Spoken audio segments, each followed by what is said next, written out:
Shalom, selamat hari Minggu untuk kita semua. Kita percaya dimanapun kita berada, mari kita siapkan hati kita untuk beribadah kepada Tuhan. Bapa, kami percaya Engkau yang penuhi kami ya Tuhan. Kami percaya Engkau yang melawat kami ya Tuhan. Dimanapun kami berada saat ini ya Tuhan, kami menyiapkan hati kami untuk beribadah ya Tuhan. Mari ya Tuhan, masuk dalam kehidupan kami, masuk dalam hati kami, jamah hati kami ya Bapa. Kami membawa kerinduan kami ya Tuhan.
sanjung Kau mulia, mulia bagimu. Dengan perlahan mari kita katakan ku sembah, sembahku. Kami menyembahmu ya Tuhan. Kami percaya Engkau yang penuhi kami ya Bapa. Kami sungguh rindu ya Tuhan. Kami sanjung Kau ya Bapa. Ya Tuhan.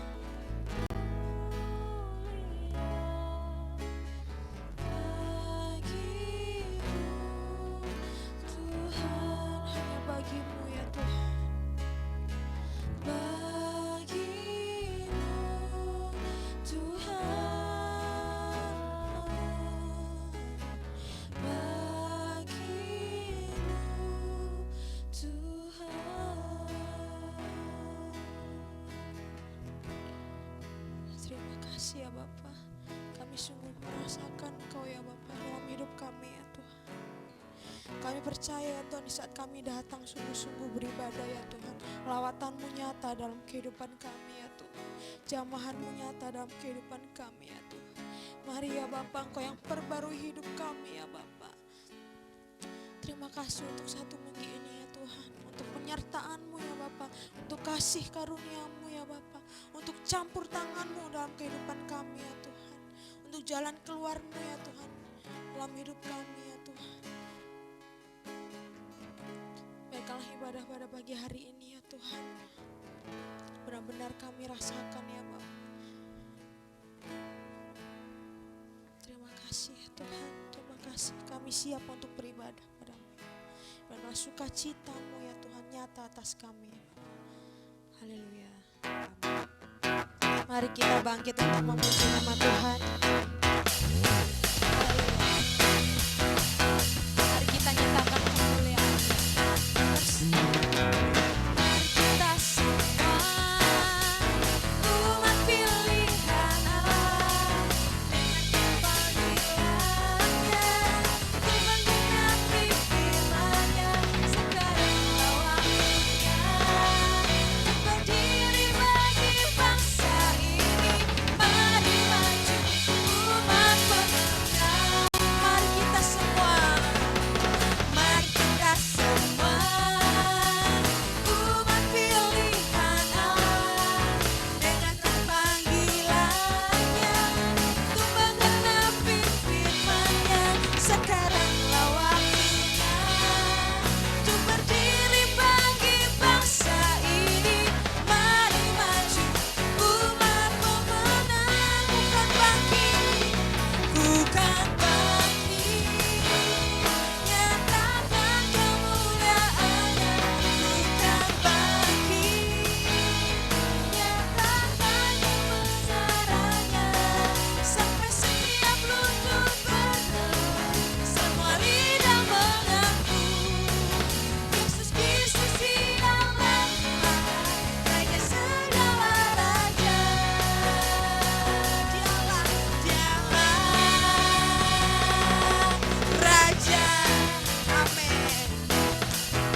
supaya kehidupan memancar senantiasa, supaya kehidupan memancar senantiasa.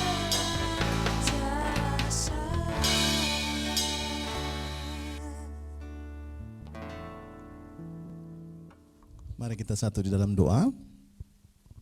Bapak, kami bersyukur Tuhan, terima kasih untuk kebaikan Tuhan sehingga hari ini kami bisa kembali berkumpul, beribadah, memuji, memuliakan Engkau Tuhan.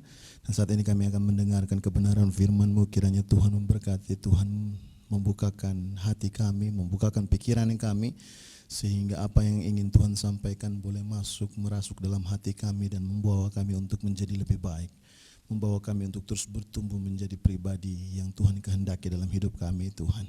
Hamba-Mu yang akan menyampaikan kebenaran firman juga Tuhan urapi, Tuhan pakai sebagai alat-Mu Tuhan. Terima kasih Bapa, di dalam nama Tuhan Yesus, haleluya, amin. Shalom saudaraku, selamat hari Minggu. Kembali kita berjumpa dalam ibadah Shalom Surabaya. Hari ini kita akan kembali melanjutkan merenungkan firman Tuhan terkait dengan kesetiaan Allah. Nah, hari ini saya secara khusus dalam minggu ini memberikan tema khotbah saya adalah pemegang janji. Ya. Nah, saudaraku yang kekasih, apa yang dimaksudkan dengan pemegang janji? Pemegang janji adalah orang yang tidak mudah atau orang yang tidak mengingkari apa yang telah dia sampaikan, apa yang telah dia janjikan. Nah, Tuhan adalah Tuhan yang setia, dan di dalam kesetiaannya Dia juga adalah Tuhan yang tidak pernah mengingkari apa yang telah dijanjikannya. Untuk itu saja kita langsung saja membuka Alkitab kita di dalam 2 Petrus pasal 3 ayat 1 sampai ayat yang ke-16. Dan izinkan saya akan membacakan firman Tuhan bagi kita semua. Saudara-saudara yang kekasih, ini sudah surat yang kedua yang kutulis kepadamu. Di dalam kedua surat itu aku berusaha menghidupkan pengertian yang murni oleh peringatan-peringatan, supaya kamu mengingat akan perkataan yang dahulu telah diucapkan oleh nabi-nabi kudus, dan mengingat akan perintah Tuhan dan juru selamat yang telah disampaikan oleh rasul-rasulmu kepadamu. Yang terutama yang harus kamu ketahui ialah bahwa pada hari-hari zaman akhir akan tampil pengejek-pengejek dengan ejekan-ejekannya, yaitu orang-orang yang hidup menuruti hawa nafsunya. Kata mereka, di manakah janji tentang kedatangannya itu? Sebab sejak bapa-bapa leluhur kita meninggal, segala sesuatu tetap seperti semula pada waktu dunia diciptakan. Mereka sengaja tidak mau tahu bahwa oleh firman Allah langit telah ada sejak dahulu, dan juga bumi yang berasal dari air dan oleh air. Dan bahwa oleh air itu bumi yang dahulu telah binasa dimusnahkan oleh air bah. Tetapi oleh firman itu juga langit dan bumi yang sekarang terpelihara dari api disimpan untuk hari penghakiman dan kebinasaan orang-orang fasik. Akan tetapi, saudara-saudaraku yang kekasih, yang satu ini tidak boleh kamu lupakan, yaitu bahwa di hadapan Tuhan satu hari sama seperti 1000 tahun, dan 1000 tahun sama seperti satu hari. Tuhan tidak lalai menepati janjinya, sekalipun ada orang yang menganggapnya sebagai kelalaian, tetapi Ia sabar terhadap kamu karena Ia menghendaki supaya jangan ada yang binasa, melainkan supaya semua orang berbalik dan bertobat. Tetapi hari Tuhan akan tiba seperti pencuri. Pada hari itu langit akan lenyap dan gemuruh yang dahsyat, dan unsur-unsur dunia akan hangus dalam nyala api, dan bumi dan segala yang ada di atasnya akan hilang lenyap. Jadi, jika segala sesuatu itu akan hancur secara demikian, betapa suci dan salehnya kamu harus hidup, yaitu kamu yang menantikan dan mempercepat kedatangan hari Allah. Pada hari itu langit akan binasa dalam api, dan unsur-unsur dunia akan hancur karena nyalanya. Tetapi sesuai dengan janjinya, kita menantikan langit yang baru dan bumi yang baru di mana terdapat kebenaran. Sebab itu saudara-saudaraku yang kekasih, Sambil menantikan semuanya ini, kamu harus berusaha supaya kamu kedapatan tak bercacat dan tak bernoda di hadapannya dalam perdamaian dengan Dia. Anggaplah kesabaran Tuhan kita sebagai kesempatan bagimu untuk beroleh selamat, seperti juga Paulus saudara kita yang kekasih telah menulis kepadamu menurut hikmat yang dikaruniakan kepadanya. Hal itu dibuatnya dalam semua suratnya. Apabila ia berbicara tentang perkara-perkara ini dalam surat-suratnya, itu adalah hal-hal yang sukar difahami, sehingga orang-orang yang tidak memahaminya dan yang tidak teguh imannya memutarbalikannya menjadi kebinasaan mereka sendiri, sama seperti yang juga mereka buat dalam tulisan-tulisan yang lain. Kita baca bersama-sama ayat pokoknya, ayat 9 dan ayat yang ke-10. Tuhan tidak lalai menepati janjinya, sekalipun ada orang yang menganggapnya sebagai kelalaian, tetapi ia sabar terhadap kamu, karena ia menghendaki supaya jangan ada orang yang binasa, melainkan supaya semua orang berbalik dan bertobat. Tetapi hari Tuhan akan tiba seperti pencuri. Pada hari itu langit akan lenyap dan gemuruh yang dahsyat dan unsur-unsur dunia akan hangus dalam nyala api, dan bumi dan segala yang ada di atasnya akan hilang lenyap. Haleluya. Saudaraku yang kekasih, ketika Rasul Petrus menuliskan surat ini kepada jemaat di Asia Kecil, ya, dan surat ini adalah surat yang kedua yang dituliskan oleh Rasul Petrus. Nah, berbeda dengan surat yang pertama, situasi dari penerima surat ini telah berubah dari sebuah penganiayaan yang mereka alami di dalam surat yang pertama. Rasul Petrus sedikit berbicara berkelanjutan daripada terkait dengan penderitaan, namun sekarang dia lagi sementara berbicara terkait dengan serangan-serangan dari ajaran-ajaran palsu yang tumbuh di dalam tubuh gereja, yang mengancam landasan dari kebenaran gereja. Nah, salah satu terkait ini adalah kedatangan Tuhan. Jadi dalam pasal 3 ini Petrus membuktikan bahwa salahnya keraguan dari para pengajar palsu atau guru-guru palsu ini terhadap kedatangan hari Tuhan. Kemudian Petrus mengangkat peristiwa Nuh untuk membuktikan kebenaran bahwa Tuhan akan menghakimi dunia ini sesuai dengan janji yang dia berikan kepada Nuh, di mana orang-orang yang lain, orang-orang menganggap Nuh itu gila, orang-orang menganggap Nuh itu tidak waras, tetapi karena Nuh berpegang teguh kepada janjinya, tidak ada hujan, tidak ada angin, tiba-tiba saja datanglah hujan besar dan membuat banjir besar dan menimpa seluruh dunia pada saat itu dan membinasakan mereka. Artinya terkait dengan janji kedatangan Kristus pun juga akan sama seperti hal yang demikian. Mereka yang menganggap bahwa itu adalah sebuah kebodohan, mereka yang menganggap bahwa itu adalah sebuah hal yang mustahil, maka akan sama seperti peristiwa di mana air bah terjadi di dalam Alkitab, begitu juga akan terjadi menimpa mereka yang tidak percaya terkait dengan janji Tuhan ini. Dan kesimpulannya adalah di dalam pasal 3 ini Rasul Petrus mengajak kita semua, khususnya para pembaca pada saat itu, adalah mengingatkan kita kembali untuk hidup kudus dan benar sambil menanti-nantikan kedatangan Tuhan. Jadi tujuan dari Rasul Petrus menuliskan surat 2 Petrus ini kepada jemaat di Asia Kecil adalah untuk menasihati mereka supaya mereka percaya dan mereka terus berlatih untuk hidup sebagai orang benar dan mengejar kebenaran dan pengenalan yang baik, pengenalan yang benar akan Kristus dalam hidup mereka. Kemudian yang kedua, untuk membeberkan terkait dengan pengajaran palsu dan menolak pengajaran-pengajaran yang berakal busuk tersebut dari gereja. Nah, saudara, ketika kita melihat apa yang terjadi di dalam kondisi zaman ini, maka hal itu pun juga terjadi bagi banyak orang di dalam kehidupan kita.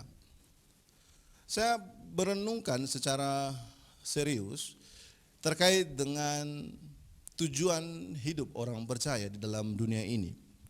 Apa yang menjadi kerinduan yang terbesar di dalam kehidupan kita sebagai orang percaya ketika kita berada di tengah-tengah dunia ini? Mungkin saudara bisa tanya kepada rekan di samping kalau memang sementara menikmati ibadah ini dengan ada rekan di samping.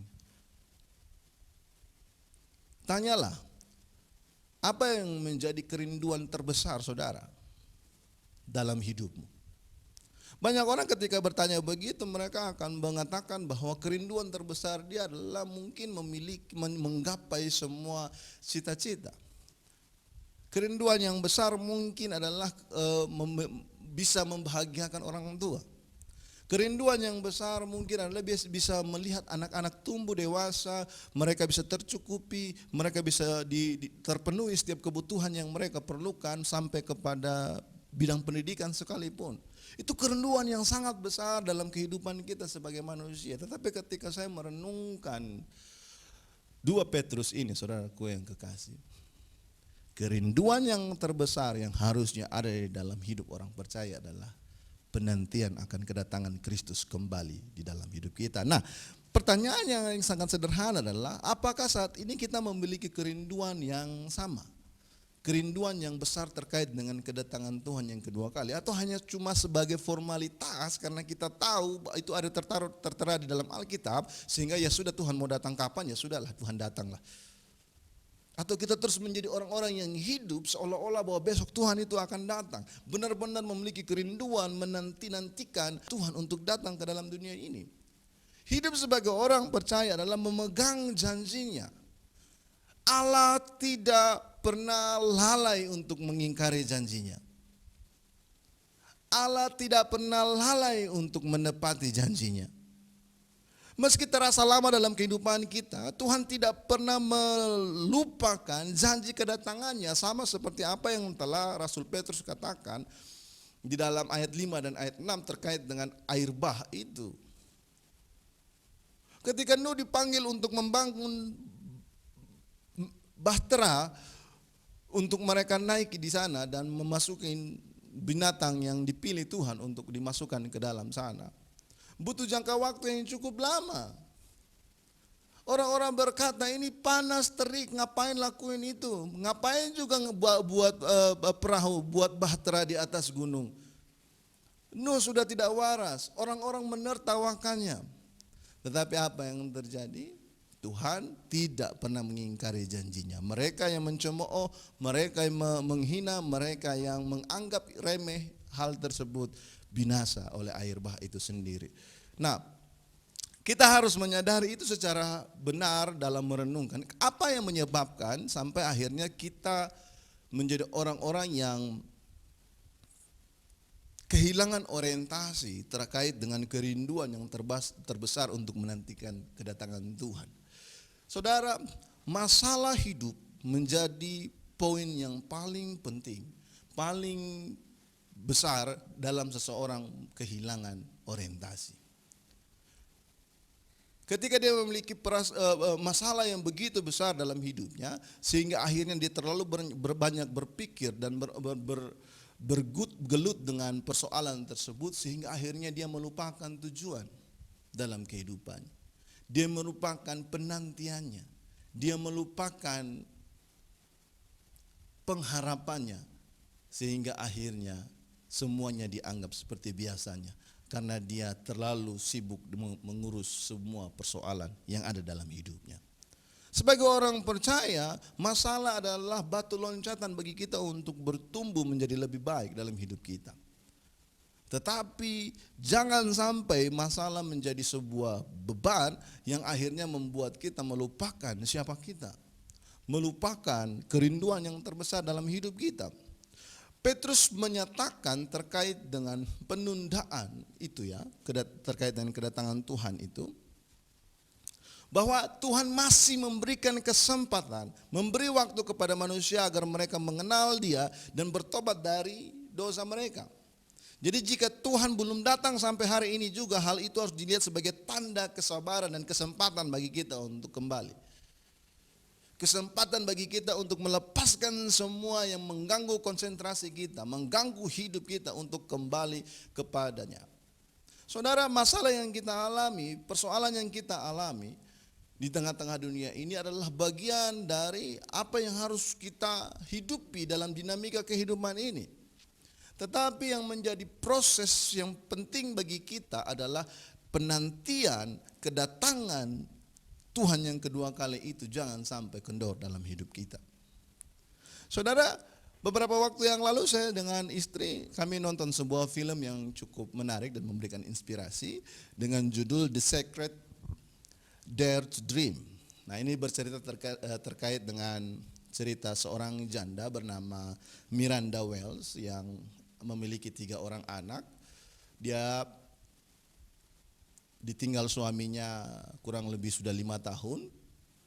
Dan dalam jangka waktu 5 tahun ini dia berkutat dengan kehidupan dinamika yang begitu kompleks sebagai seorang perempuan, seorang wanita yang membesarkan 3 orang anak dan mencukupkan hidup mereka. Dan bebannya begitu berat dalam hidupnya. Sampai suatu ketika akan ada badai yang melewati kota mereka. Dan ketika badai itu melewati kota mereka, rumah mereka yang sudah lapuk pun tertimpa pohon dan akhirnya rusak. Nah, singkat cerita, di dalam kondisi yang demikian datanglah seorang yang bernama Bray Johnson. Nah, Bray Johnson ini adalah seorang pria yang diselamatkan, yang selamat dari sebuah kecelakaan pesawat.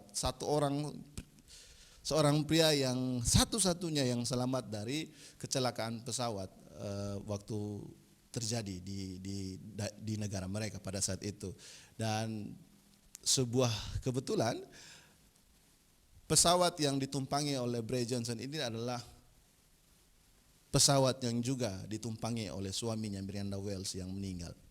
Nah, semenjak Bray Johnson ini hidup, dia menyadari bahwa ada tujuan yang harus dia cari dalam kehidupan dia selama dia hidup. Dan ketika dia dalam perjalanannya, dia bertemu dengan Miranda Wells karena dia juga merupakan rekan dari suaminya Miranda. Dan mereka memiliki sebuah penemuan dan penemuan itu memiliki hak paten dan akhirnya bisa mendapatkan royalti dari situ dan kehidupan Miranda akhirnya menjadi lebih baik. Tapi kalau saudara nonton film tersebut maka saudara akan mendapatkan beberapa pelajaran. Yang pertama adalah hidup harus tetap ada harapan. Masalah dalam hidup kita apapun itu yang terjadi, apapun itu jangan pernah putus asa sebab pasti ada harapan. Nah, di dalam prolog dari film ini ada satu kutipan yang cukup menarik.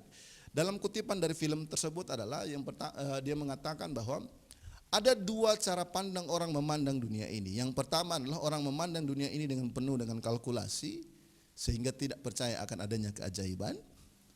Yang kedua adalah orang yang hidup dengan mempercayai bahwa segala sesuatu itu adalah keajaiban. Dan Bray ini adalah seorang yang percaya bahwa segala sesuatu ini adalah keajaiban dalam hidupnya. Dan singkat cerita akhirnya Bray menemukan tujuan hidupnya adalah dia datang dan menjadi pasangan bagi Miranda Wells dan bersama-sama mereka menjalani hidup yang lebih baik. Dan ketika kehadiran Bray Johnson dalam kehidupan keluarganya Miranda Wells, kehidupan anak-anaknya semakin ceria, kehidupan anak-anaknya semakin baik, kehidupan Miranda pun juga semakin ringan dan semakin baik. Nah, apa yang bisa kita pelajari dari peristiwa ini? Saudaraku yang kekasih, kesetiaan Allah tidak berlaku curang.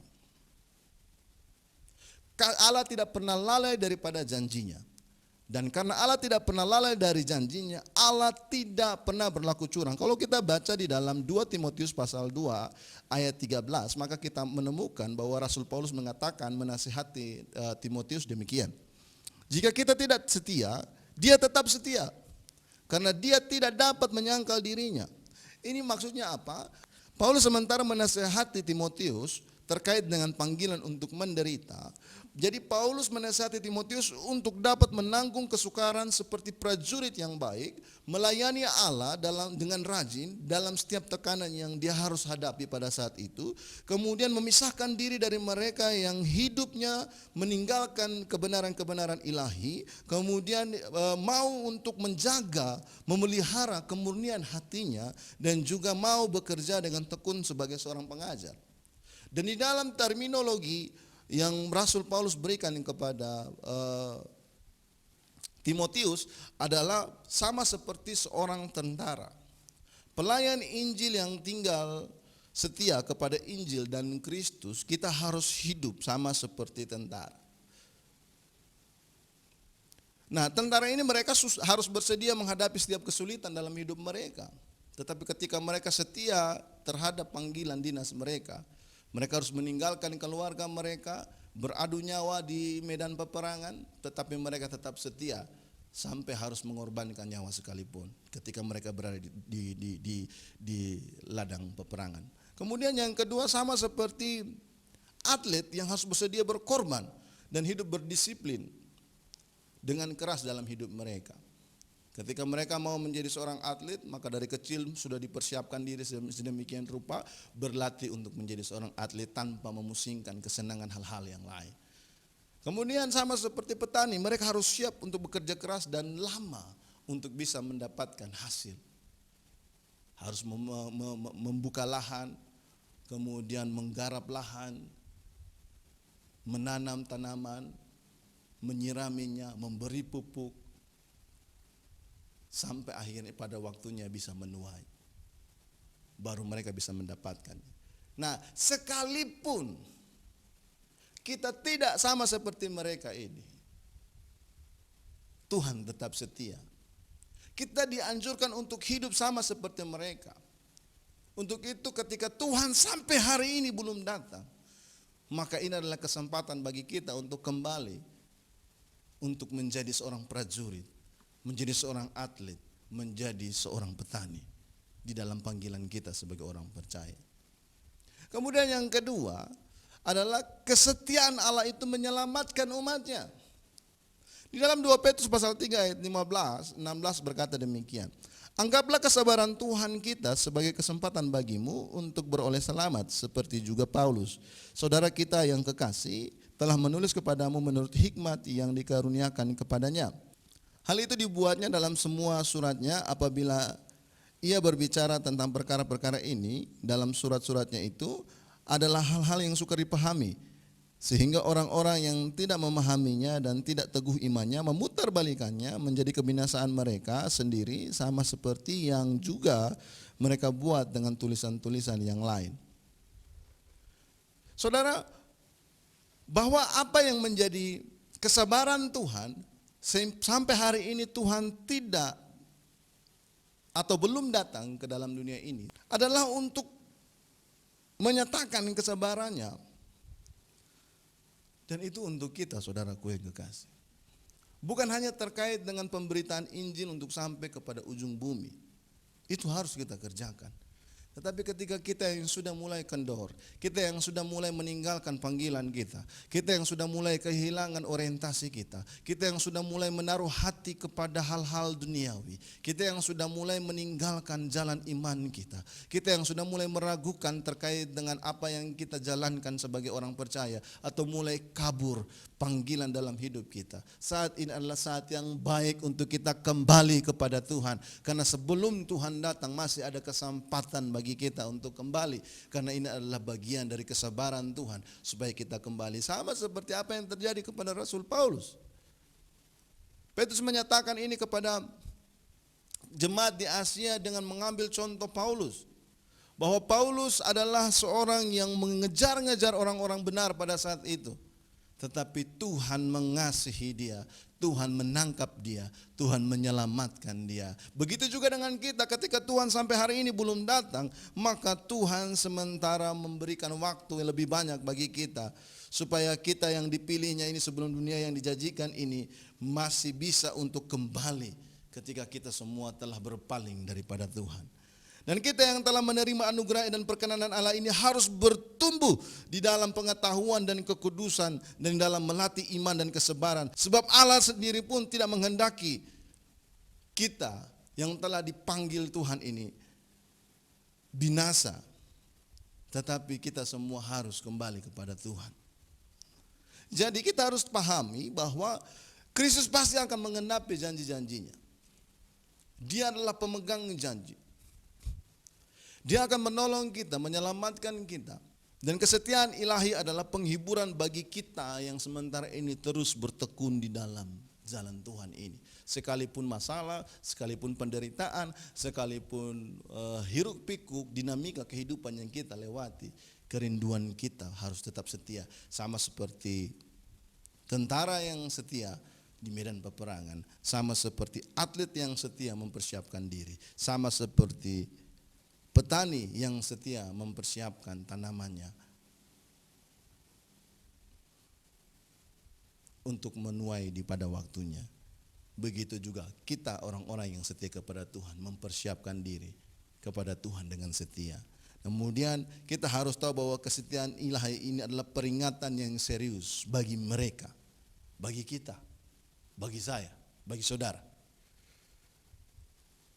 yang telah mulai suam-suam kuku, yang telah mulai meninggalkan panggilan iman kita. Masih ada kesempatan. Dalam 2 Petrus pasal 3 ayat 15a tadi. Anggaplah kesabaran Tuhan kita sebagai kesempatan bagimu untuk memperoleh selamat. Jangan pernah berpaling dari Tuhan. Kembalilah.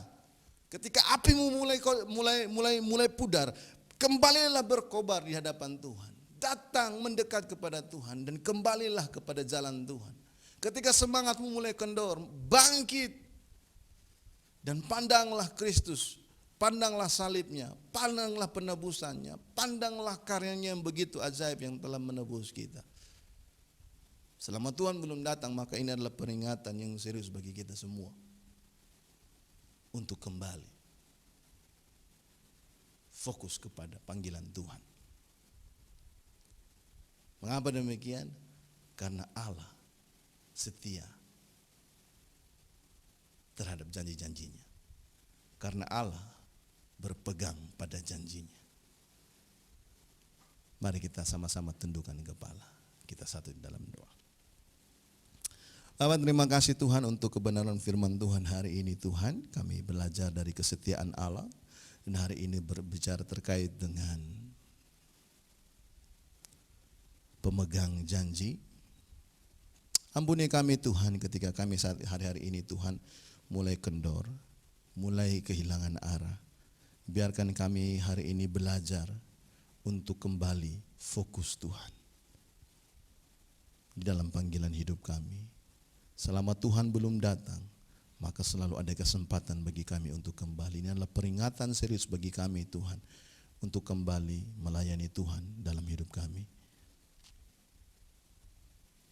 Terima kasih Tuhan. Di dalam nama Tuhan Yesus. Haleluya. Amin.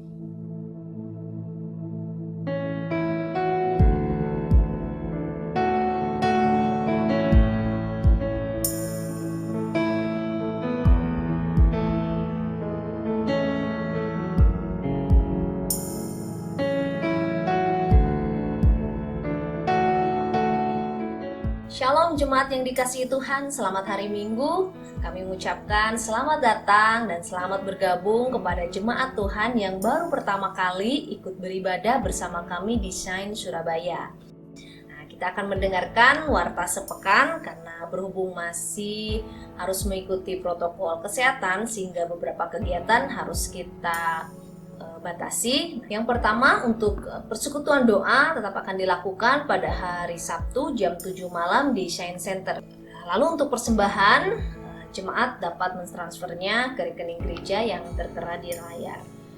Ya, mari tetap semangat, tetap optimis, dan selalu mengikuti protokol kesehatan dengan menjaga jarak, menggunakan masker, dan secara rutin mencuci tangan.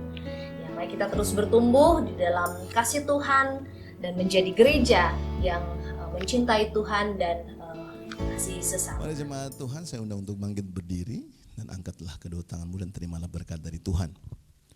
Tuhan memberkati engkau dan melindungi engkau. Tuhan menyinari engkau dengan wajahnya dan memberi engkau kasih karunia. Tuhan menghadapkan wajahnya kepadamu dan memberi engkau damai sejahtera. Dan ketahuilah bahwa berkat dari Allah Bapa, kasih karunia di dalam Kristus Yesus Tuhan, dan persekutuan yang intim, yang indah bersama-sama dengan Roh Kudus akan menyertai kita semua dari hari ini sampai kedatangan Tuhan yang kedua kali. Kami klaim berkat ini hanya di dalam nama Bapa, Putra dan Roh Kudus, di dalam nama Tuhan Yesus. Kami akan menutup ibadah kami pada siang hari ini Tuhan dengan doa yang telah Tuhan ajarkan kepada kami. Bapa kami yang di surga, dikuduskanlah namamu, datanglah kerajaanmu, jadilah kehendak-Mu di bumi seperti di surga. Berikanlah kami pada hari ini makanan kami yang secukupnya, dan ampunilah kami akan kesalahan kami seperti kami juga mengampuni orang yang bersalah kepada kami. Dan janganlah membawa kami ke dalam pencobaan, tetapi lepaskanlah kami daripada yang jahat. Karena Engkaulah yang punya kerajaan, kuasa dan kemuliaan sampai selama-lamanya. Amin. Selamat hari Minggu, Tuhan Yesus memberkati.